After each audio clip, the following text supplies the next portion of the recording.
तो बहुत बहुत स्वागत है सर आपका। आपने जो है बहुत समय बहुत दिया। धन्यवाद, बहुत बहुत धन्यवाद जी। आपका। जी और चूंकि जब हम दुष्यंत जी की बात करते हैं तो एक परिदृश्य सामने आता है कि लेके सड़क और संसद तक की बात दुष्यंत कुमार जी करते हैं। ये एक जी दुर्भाग्य रहा कि समय कम मिला उनको। अल्पायु में ही जो है वो ईश्वर को प्यारे हो गए। पर आपकी कोई जी बचपन की जो यादें होंगी अपने पिताजी के साथ में, तो वो कोई साझा कर सकते हैं आप।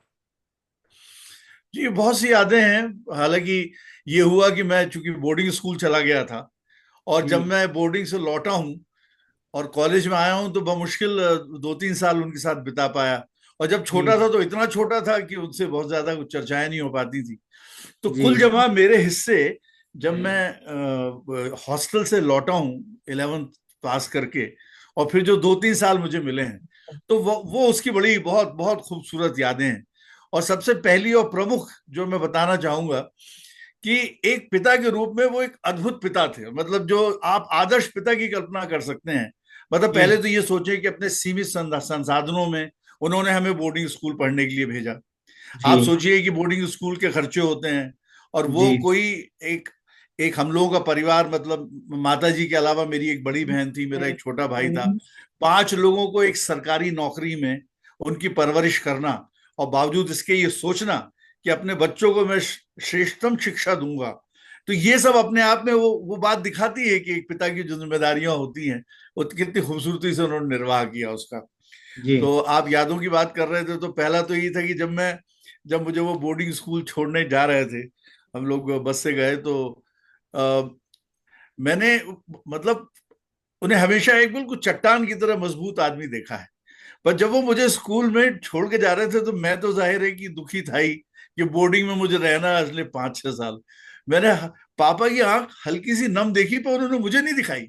वो तो हम्म। मैंने देख ली, वो अलग बात है। तो मैंने कहा कि देखो, पिता तो पिता होता है, भले ही वो कितना सख्त दिखने दिखाने की कोशिश करे, तो वो जी। उसकी जी। भावनाएं जो है वो कहीं ना कहीं उभर के सामने आई जाती हैं। जी। तो पहला तो मुझे ये, पर उन्होंने एक वो बना रखा था कि यदि बच्चे को बार बार यदि बोर्डिंग में, हॉस्टल में देखने जाओ, तो उसका जो रिजॉल्व है बच्चे का, जो उसका संकल्प है रहने का, कुछ करने का, जो जज्बा है, वो कहीं शिथिल होता है। तो जी। इसलिए वो आप देखिए, वो मेरे पूरे स्टे के दौरान जब मैं हॉस्टल में रहा तो कभी वो मिलने नहीं आया।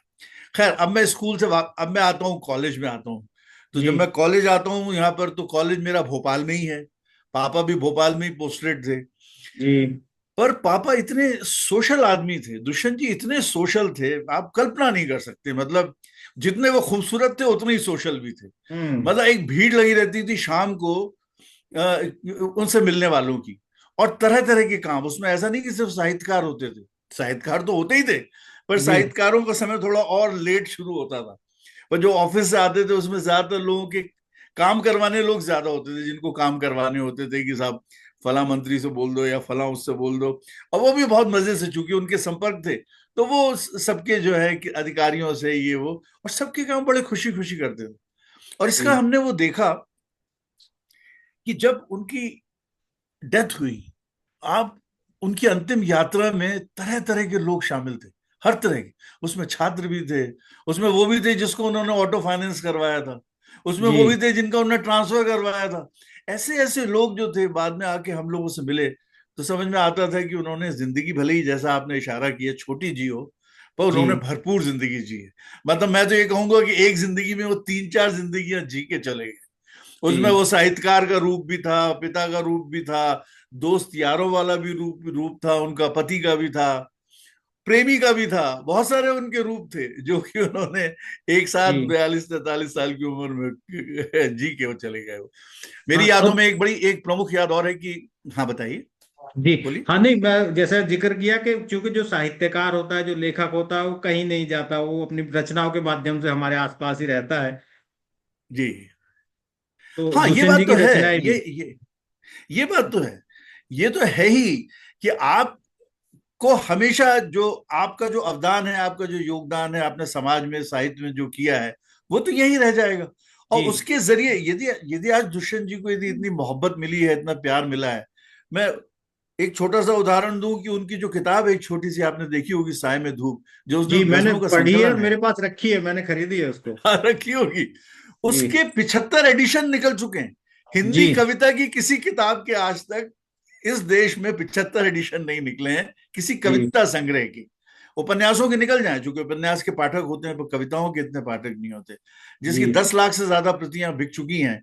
तो यदि ये प्यार मिला है तो मैं अक्सर सोचता हूँ कि ये क्यों मिला होगा प्यार।